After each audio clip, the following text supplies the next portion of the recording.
دیکھیں اللہ کا کلام، وَلِلَّهِ الْأَسْمَاءُ الْحُسْنَى فَادْعُوهُ بِهَا، اللہ کے اچھے اچھے نام ہیں، ان ناموں سے اس کو موسوم کرو، انہی ناموں سے اس کو پکارو۔ اللہ کے 99 نام ایک حدیث شریف میں مضمون ہے، من احصاها دخل الجنہ، جس نے ان کو یاد کیا وہ جنت میں داخل ہوگا، دخول جنت نصیب ہوگا۔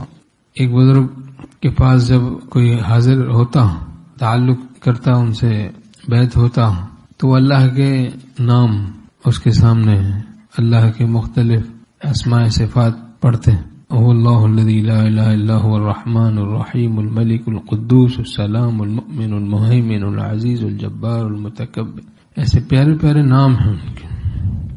تو اس سالک کو جس نام کی طرف کشش ہوتی ان کو ادراک ہو جاتا، وہی تعلیم فرماتے تھے، اسی راستے سے اس کو صاحب نسبت بنا دیتے، وہ اسی راستے سے صاحب نسبت بن جاتا۔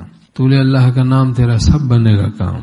تو جس نام پاک سے اس کو زیادہ کشش معلوم ہوتی ہے، اس کے باطن کو، اس کی جان کو، اس کی روح کو، اس کے دل کو، وہی تعلیم فرما دیتے تھے۔ عجیب عجیب رنگ ہیں اولیاء اللہ کے، ہر گلیرا رنگ و بوئے دیگر است، ہر گل کا رنگ اور بو الگ الگ ہے، ہر گلیرا رنگ و بوئے دیگر است۔ ہمارے شیخ رحمۃ اللہ علیہ فرماتے تھے، لائٹ کا بٹن دباتا آدمی لائٹ جل جاتی ہے، پنکھے کا بٹن دباتے پنکھا چل جاتا ہے۔ جس نام سے ان کو پکارو اس صفت کی تجلی ہوتی ہے بندے پر۔